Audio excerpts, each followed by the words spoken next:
Subscribe करें हमारे YouTube channel साधना gold को और पाएं वीडियो सबसे पहले। और हाँ, बेल आइकन दबाना ना भूलें।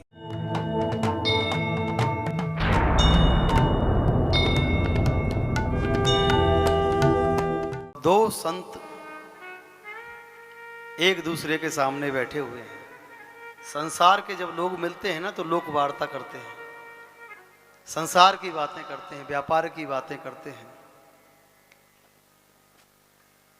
लेकिन दो भगवत प्रेमी जब मिलते हैं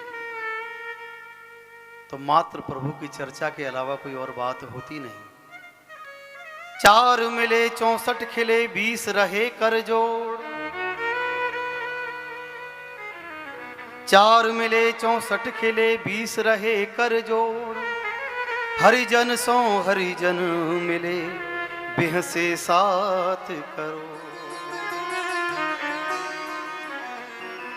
संत से जब संत मिलेगा तो भगवत चर्चा के अलावा कोई और बात नहीं होगी। इसलिए इस बात का विशेष ध्यान रखें कि कभी भी किसी संत के पास जाएं तो वहां जाकर संसार की बातें ना करें।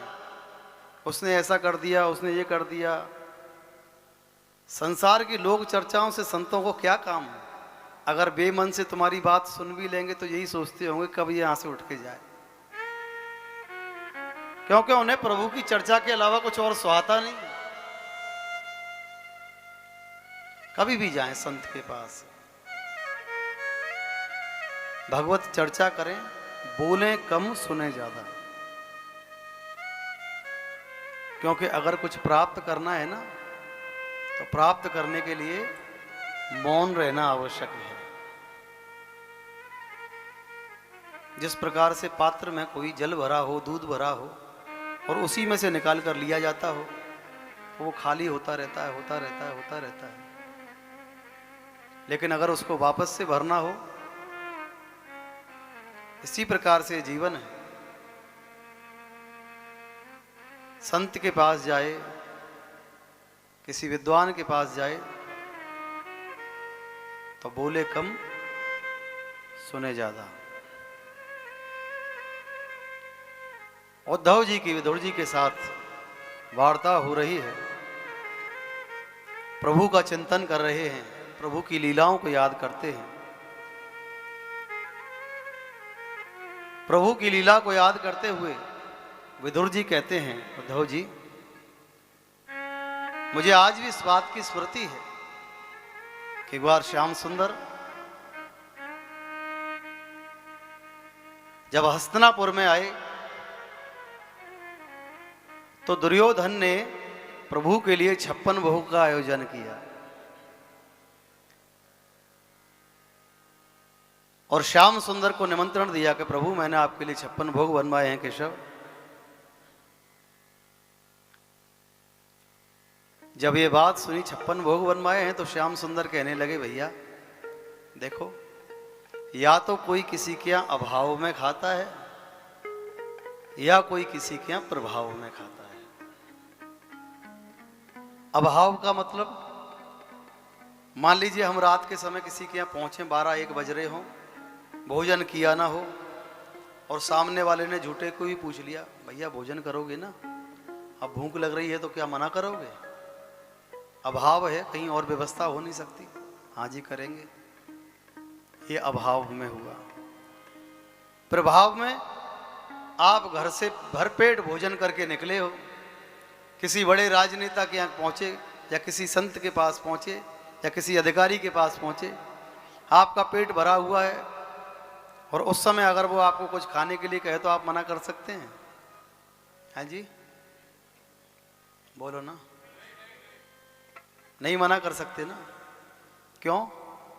क्योंकि उसका प्रभाव है। श्याम सुंदर कहते हैं कि भैया दुर्योधन, या तो कोई किसी के यहाँ अभाव में खाता है या कोई किसी से प्रभाव में खाता है। अभाव किसी बात का है नहीं, क्योंकि दुनिया की झोली भरने वाली लक्ष्मी मेरे चरण चापन करती है और तेरा कोई प्रभाव मेरे ऊपर है नहीं।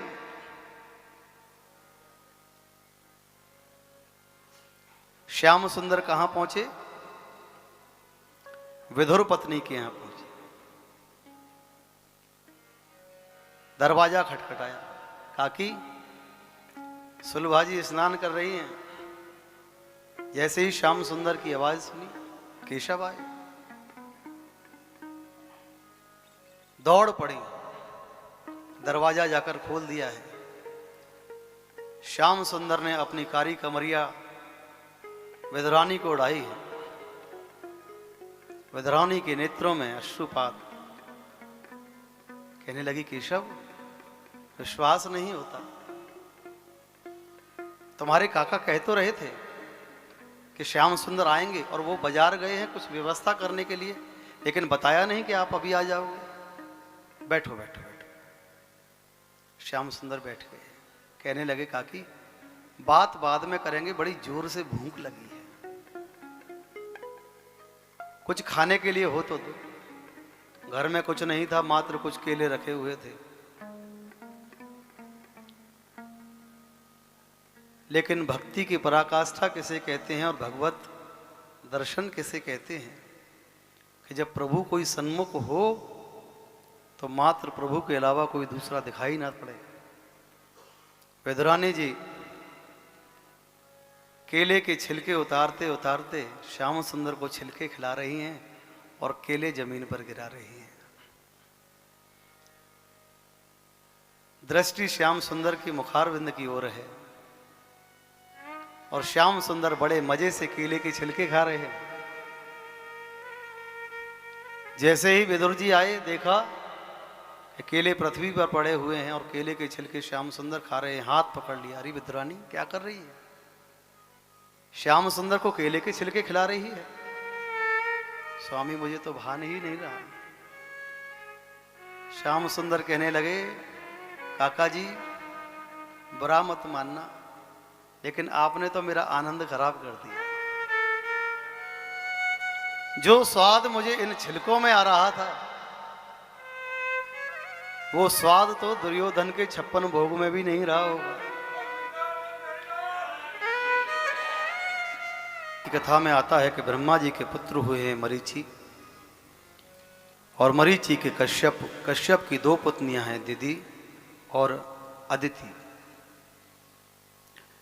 दिति से दैत्य उत्पन्न हुए हैं और अदिति से देवता उत्पन्न हुए हैं। ये तालमेल इस प्रकृति का बना हुआ है। जिस प्रकार अंधेरा होता है, उजाला होता है, काला होता है, सफेद होता है, पुण्यात्मा होती हैं, पापात्मा होती हैं, इसी प्रकार से इस संसार में दैत्य हैं और देवता हैं। एक दिन संध्या के समय दिति ने कश्यप जी को प्रणाम करते हुए एक पुत्र की कामना की। कश्यप जी ने कहा, देवी ये संध्या का समय है और संध्या के समय जो बालक उत्पन्न होगा वो बालक दैत्य बुद्धि का होगा। क्योंकि संध्या का समय कैसा समय है कि संध्या काल के समय सोना नहीं चाहिए, संध्या के समय मैथुन नहीं करना चाहिए, संध्या के समय भोजन नहीं करना चाहिए, और संध्या के समय अगर ये कार्य किए जाएं तो उसका परिणाम ठीक नहीं होता। लेकिन आज दिति कश्यप जी के सामने हट ठान कर बैठी है।